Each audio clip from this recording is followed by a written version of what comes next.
Hello, guys. Welcome back to another episode of the Scaling Brokerage podcast. Appreciate everyone coming in and checking us out today. Today, Brian has been nice enough. Sorry, was the word I was looking for there. Has been nice enough to bless us with some of his time. So I'll kick it right off to Brian. I'll let him tell you guys a little bit about himself and his business. Good afternoon, everyone. Brian Brewington here with First Choice Real Estate. We're a brokerage here in Pembroke, North Carolina. We service the mostly the southern and central North Carolina areas, counties in Robinson, Scotland, Hoke, Bladen, Cumberland, Moore. We will venture over into Columbus and west into Richmond County, but mostly those 4 or 5 counties there. We primarily set our business around being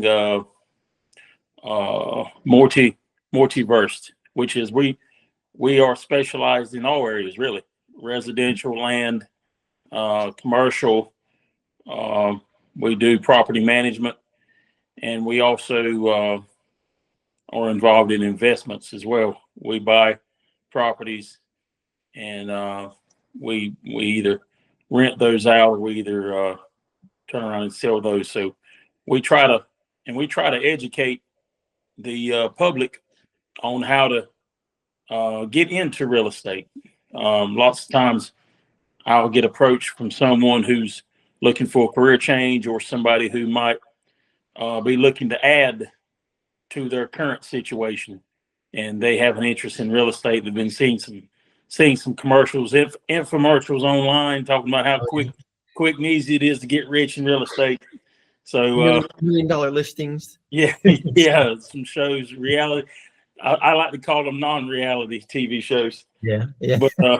But these people will approach me and say, "Hey, how easy is it to get into real estate, and do you have any suggestions on the best way?" So we try to help people and give them knowledge as far as bettering themselves. I mean, I can't blame anyone for wanting to better themselves, and real estate is a great career. It's a great career opportunity for somebody, whether you want to do it full time, part time, anytime, sometime, whenever. It's going to be good to you if you're good to it. So we've been in business 20 plus years.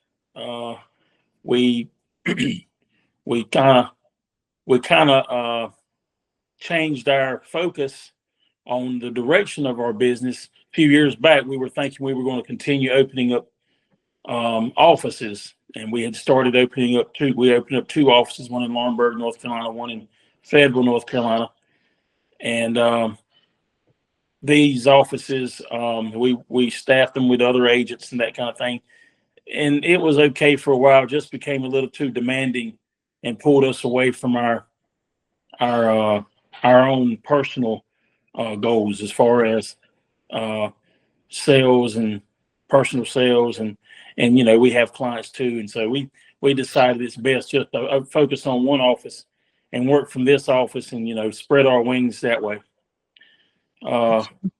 We do have future goals to go into other areas down the road. Hopefully we can do an office. We would like to do an office closer to the coast, maybe in North Myrtle Beach area, or somewhere around Ocean Isle. I'm not sure, but that is one of our future goals. So that's a little about us. I like it. Hey, I love it. Love to learn a little bit more about you too. And if you could tell us as well, have you in the time you've owned the brokerage? I don't know. Did you mention how long have you owned the brokerage? Yeah, so we've been in business. We went in business for October 2004. Okay, gotcha. So went through 2008 and everything there combined. Yeah. Well, I was just going to ask, what's some of the challenges that you faced, since opening the brokerage? Our biggest challenge is finding qualified buyers. Our area is mostly underprivileged area. We don't have what you would call high-paying blue-collar jobs. Understand. So other than hospital, medical type jobs, or someone who's went to college and, pursued a degree or even further that degree with a graduate degree. Folks are mostly involved with construction work, and there's a few industries in our area who employ, but I wouldn't consider those high paying jobs. Now that's starting to change a little bit. We're starting to see a more diverse population as far as employment wise. Starting to see people who are getting into other things, which people are learning how to combine jobs. I mentioned earlier, people wanting to take real estate classes and take on real estate along with their full-time career, and I see that more often than not now, where people will say, "Hey, listen, I'm full-time employed here, but I also do this. I also doing that." And so, when we went into business, that wasn't common to see somebody with two sets of income, but now I'm seeing it more often than not, and it's really helped out a lot with people being able to qualify for mortgages. Absolutely. Yeah, and can you tell us a little bit about too, like what is the average listing price or sale price in your market there in North Carolina? I'd say residential, which has gone up in the last 3 to 5 years. I remember when we started, the average residential listing was probably 85,000, 90,000. And so now I would say it's somewhere around the 140, 150 range. Okay. Nice. It's still a deal for compared to most areas. Yeah, absolutely. I can agree with you. Come down here and get a 3-bed, 2-bath, 1,500 square feet home for 140, 150,000. So yeah, and that's gonna attract a lot more people than or especially as other markets continue to be kind of oversaturated with homes and buyers. That's gonna attract a lot of people that want the space, they want the, like, I can speak from my own personally. They want the space, they want the square footage and the acreage behind them, they want a real yard, things like that. Things that you can't get in Phoenix, Arizona, at least at even close in cost. right. So that's got to be. Do you notice? I'm just curious. Do you notice like a lot of the like online space, people that like work from home, kind of making the move out there? I've had a few. I've had a few of those calls, mostly from people who are from out of state. I understand. And I've sold some houses to people from California who have who work from home, and in other places, and they are tired of the big city.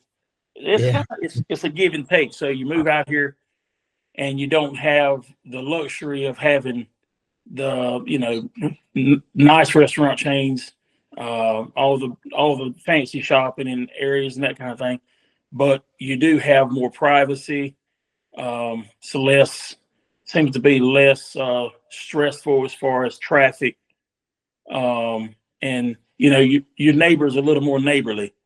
In our area, that you find that when you move to a slower paced environment, adults as they get older tend to want to go for that. They get tired of the hustle and bustle. Yeah. But kids probably won't find too much interesting about our area. Now, if you're raised here, you'll learn how to get into other things. You'll learn how to get into four-wheeling and dirt biking, riding horses. You're a little more outdoors. No, I can attest that my father grew up in Pennsylvania on like, I believe, a 2-acre farm there, taking care of horses, cattle, all kinds of stuff. And moving out here, there's not as much, especially in the Phoenix Glendale area. It's a lot more city, versus if you go on the outskirts, you find more of those kind of properties. But yeah, there's just no option for it here when you live in the middle of the middle of the town. There's hard to get even a half-acre lot in most cases, especially nowadays. Mm-hmm. But no, it definitely does promote a different lifestyle. Definitely in most cases a more active lifestyle for sure. So that's always helpful. Yeah. But nice. And so on the just get on the marketing lead gen side, do you guys do anything right now to market yourself, market the business, get the word out there to, maybe newer agents in the area or people in, kind of neighboring cities there? Yeah, my biggest, it's always been one of my biggest, I would say, things that I use for marketing is just activity. Is your best marketing is always listings. So if you can be as active as you can and in getting listings, then those listings will help you be in so many ways. I mean, those listings, like you said, they're advertised globally now. I mean, that's all you need to do is get a listing. Zillow's going to pick it up. Realtor's going to pick it up. There's so many others going to pick it up. Yeah. Homes.com, they push listings. So, you're going to get it. A lot of people would rather work buyers, and I understand, sometimes, you work buyers, you feel like you got more of a handle with who's looking for what, but I've always had the other way of looking at it. You get the listings, and lots of times you'll get calls from buyers who maybe don't want to work with an agent, but they want to buy the house that you got listed. And so you end up either selling them the house or maybe finding the house for them. And so we also subscribe to, Zillow, and I think there's a couple others we subscribe to as well for leads. We definitely use Facebook. Facebook is a big one. Facebook is, I would say right now in the game for us, Facebook is probably our best resource for getting our product out to the consumer, because we're still not an area that people are buying long distance wise. Most of our sales are people who are locally. We will get some long distance lookers, people moving into the area, but most of I would say 70% to 75% of the sales you're going to make is somebody who lives within 5-10 mile radius. Yeah. So just making that move, maybe, even just down the street. Yeah. Residential wise. Now that's how we take it on the residential side, Facebook, no, but commercial wise, we've figured out how to market our commercial products. Just from our experience in being in commercial for so long, we've developed contacts, and those contacts have contacts. And so we've had calls, and we keep a register of people who's looking for stuff. So we know how to put the word out on that. And, we use LoopNet and other ways, biz buy sell, to get our products out on commercial. Land is a big thing right now. Matter of fact, just had a call from gentleman who lives in, I think he said West Virginia. He's looking at a 16-acre parcel we have here to hunt on, and he says it's a heck of a deal for him. It's listed for $3,500 an acre. But, these products, whether it's residential, land, commercial, whatever it might be, the real estate game now is you're not just selling to your neighbor or to somebody you go to church with. You got to be ready to talk to somebody even from overseas. Yeah, absolutely. We get calls from people overseas who are looking to move, and it's interesting phone calls. But I mean, yeah. They're looking, and they're looking because they're calling you, asking you about land, and so we marketing is key. And I would say, with the social media tools we have now, Facebook and others, if you're not marketing using those resources, you're hurting yourself. Absolutely. No, and I can attest to, kind of the different demographics coming in. I know one of my colleagues is more on the banking side. But he especially sees a lot of people making that move from different countries, like India, Philippines, everything over there, because they've learned the coding side, or they've learned the different systems on the back end, and now they've been able to stockpile enough money to make that move over to the United States. So it's definitely a huge thing. We're going to probably something that's a lot different than we've seen in since 2004. Being that those online jobs, the online space, work from home is so much more available now. Yep. But nice. So on the attraction side, do you guys do anything right now to attract agents? Like prospective, maybe agents coming into the market, agents, looking for a change. Do you do anything to attract those guys to the company there? We're not really, what would I say? We're not really aggressively pursuing agents. If someone wants to go to get a real estate license and wants to come work with us, we're open to that. We'll provide training. We'll help them. And most of the training that you're going to get, the best training you can get in real estate is out in the field. It's learning how to have that personal contact with whoever you're looking to pursue a relationship with, whether it's a seller or a buyer. You develop your real estate persona, not in the office, but out in the field. And Absolutely. so people will gain a facial recognition by seeing you around, or whether if maybe you wear a name tag with or maybe you wear a shirt with your company logo. Absolutely. That is the number one way to gain a reputation in the real estate business. If you're going to the office and sitting in an office and waiting for that phone to ring for somebody to say, "Hey, I heard you were at the office. Can you help me?" That comes later. And now that happens for me. I get several calls a day. I'd probably say in the neighborhood from 40 to 50 calls a day. Well, when my first 5 or 6 years in this business, it didn't work that way. I had to develop a reputation. Yeah. People had to see me out in the field. They had to know what I could do. They have to see a track record. People want to know that they're dealing with somebody who's done it. Yeah, absolutely. Dealing with now you'll find people who will take a chance with you if you're new, or if they see you working with somebody who's done it, they'll have confidence in the person you're with. And they'll say, "Hey, yeah, you work with those guys over there. Okay, yeah, I know them. Well, good.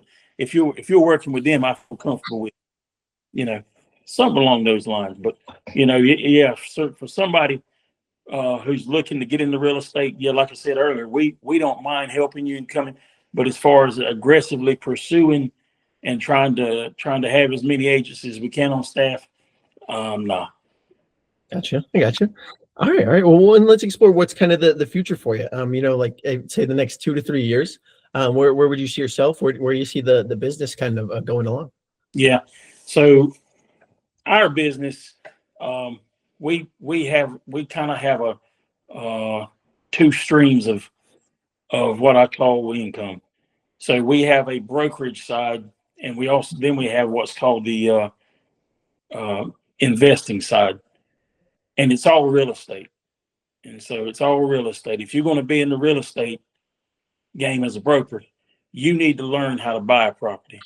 Absolutely. You need to learn what it takes to work the deal. You need to learn what it takes to, when you buy that property, you need to learn what it takes to maintain it, or to take that property from a property somebody didn't want to a property that somebody is ready to pay for.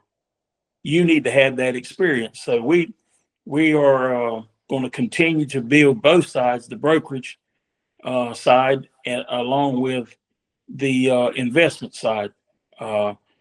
We will kind of put more emphasis on the reinvestment side, because there's a little more meat on the bone on the investment side. Yeah, absolutely. There's a little more meat on the bone. And as a broker, you're dependent not on necessarily your efforts, but you're depending on the efforts of that buyer and the efforts of that seller to cooperate with that buyer in order to get that deal done.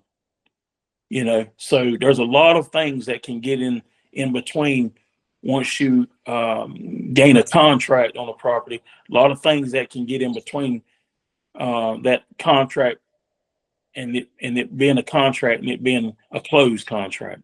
So, but if you're on the investment side, if you're working as a real estate investor, then it all falls on you. Your efforts, how well you're organized to be prepared on you're doing your due diligence and that kind of thing. So, and it's very rewarding too if once you become experienced with it and start doing it.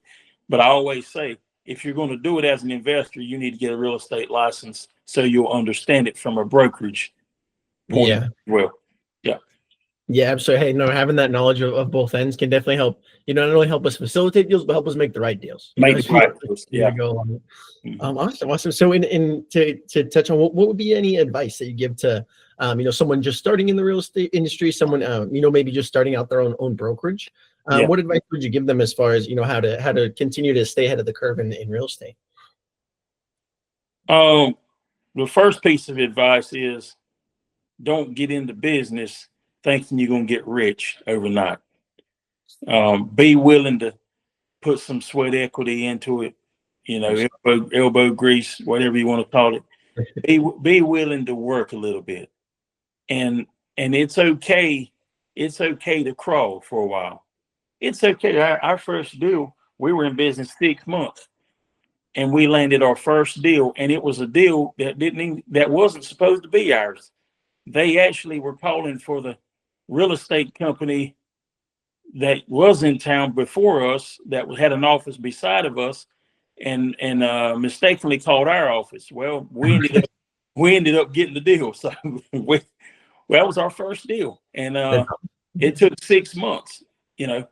And so if you're going to get into the business, be prepared, plan for it. If you're dependent on the income, then you need to know how you need to get into business. You don't need to drop your income and not have income thinking you're going to get in you got a real estate license now and all is going to be good, because it takes time. Absolutely. Takes time, and so sometimes people hit it off the bat. They'll make 1 or 2 deals in a row. They'll get some money in their pocket. And that's fine. But like I said, it took us 6 months before we made one deal. As far as if you're in the real estate business already and you're looking to open your own office, I would say that's a good idea. If you're a disciplined person, and it depends on what kind of office you're talking about opening. Now, there's a lot of people who have their own brokerage and they're really not considered a full service real estate company. They work from home, they take calls, they work Zillow leads. That's fine. But, what we run is a full service real estate agency. So we have a brick and mortar building. We have a place people can come, and talk to an agent about properties, inquire about rentals. We service it from property management. People come up there and make their payments. It's a full service agency. So, and I'm out on the road lots of times, and I may be in the office in the morning, may not be. I may be in the office in the evening. Sometimes I'm in the office till 8 or 9 o'clock at night. But this is a business that, you don't work by the hour. There is no clock, and there is no clock in this business. You have to be there when you're called upon, and you need to know that you need to be there when you're called upon. Don't expect your clients to honor your 8 to 5 schedule, because when you're in the real estate business, there is no schedule. You need to be available. You need to be available when people are available. And so if you don't have that mindset, you won't be successful. You say, well, I'm going to set it from the get-go. My people know not to call me after 5 o'clock. Well, good. Have them call me. Yeah. Someone else will answer the phone after 5 minutes. Have them call me, because I can tell you how many deals that I've made and worked after 5 o'clock. Absolutely. Yeah. Some people, probably in their own perspective, aren't even off work until, 5, 6, 7 p.m. So it might be the only time they have to call you. That they're not, messing with the kid, helping the kids get ready for school in the morning, doing what they need to do, before work. Or maybe they work all day. Maybe they're working from 6 to 6 all day anyways, and that's the only time they have to talk about this. So that's definitely helpful. I know for some of the new guys, being available, being there when someone else it can't be or isn't, that can be how we run ourselves into a few extra deals, that month, that year, whatever it may be. Yeah, I'm looking at those two signs in the background: grit and hustle. That's Yes, what it's sir. all about. Yes, sir. That's what it takes. I mean, and grit and hustle means there are no hours. It means Absolutely. there are no days off. It's a no days off business. It's don't come here saying you don't work on weekends. Have them call me on the weekend. I'll be Yeah. glad. I'll be glad to take the calls and work with them. Because this is what it's all about. It's all about being available, being ready, being prepared to service and to show that you're serious about what you do. Absolutely. I'm sure at this point for you, it's second nature. That's how we get there. It's constantly, keeping those same habits, keeping those same good habits at least. Constantly, being available, being ready for the opportunity. Right. Awesome. And I like to ask too, Brian. You strike me as a man who might have a couple good quotes. Do you have any quotes you like to think of, maybe when times are bad, when times are good, anything like that kind of helps keep motivated? One that comes right off the top is no excuses. Easy, 2 words, no excuses. And take me back to the high school football days. I love it. well, yeah, and like I said, and that's the mentality you have to have in this business. It's very competitive. It's very competitive. So if you're not used to competition, it might not be for you. I played sports all my life, and I mean, it didn't stop when I got out of playing high school sports. I mean, I look at when I went into business for myself, that became my sport. Yeah, absolutely. That became my sport. I had to dedicate my hustle. I had to dedicate my mindset. I had to dedicate my grit. I had to dedicate my no excuses attitude to the business, because I knew there was somebody else waiting to eat too. If I didn't get it, somebody else would. And that's exactly how it goes. When you're on the court, there's one ball on the court. Everybody wants it. There's one ball on the field. Everybody wants it. There's one deal on the table. Everybody wants it. Absolutely. I love that mentality. Who's going to get it? Who's going to get it?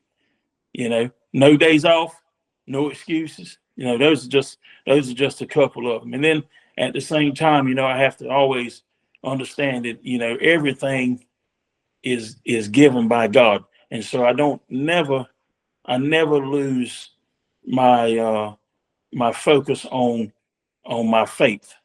And so faith is really what keeps me going and keeps that edge going as well.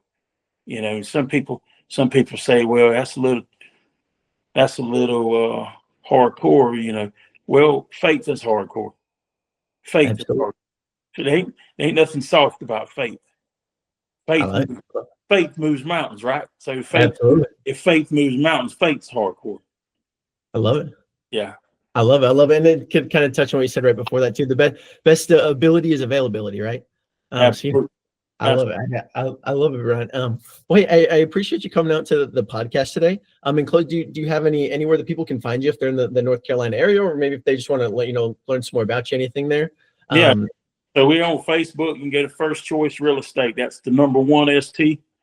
The number 1 ST, First Choice Real Estate. And you can also check me out on my page, Brian Brewington, Brian Edward Brewington, actually. And Pembroke, North Carolina, that's where our home office is. That's where we work out of, Pembroke. Big city of Pembroke. I think we're up to 3,700 citizens now, maybe. We do have the university here, University of North Carolina at Pembroke. So I think they have an enrollment about 8 to 9,000. Some of those are distance learning online students, but I mean, for the most part, the school does bring in a lot of population That's good. Hey, that's awesome. That's awesome. And I know a lot of people. I can speak for family. And they go to school somewhere, and that kind of is where they call home. That's where they kind of invented themselves. Started maybe their company, their business, whatever it may be. Yeah, That's awesome. That definitely is a good pillar for the community. Good to keep people coming back. it is. It is definitely. All right, so hey, guys, we'll have everything linked down below. Again, hey, special thank you to Brian for coming out, sharing some of his time, sharing his story as well, and his endeavors in real estate. We're going to link everything down below. So if you guys want to get in touch with him, you guys want to contact him, learn a little bit more about his business, anything, or even join up, we'll have everything set up down there in the comments for you guys down below. I appreciate it. Hey, thank you so much for coming out, Brian. Appreciate you. All right, take care, Jake.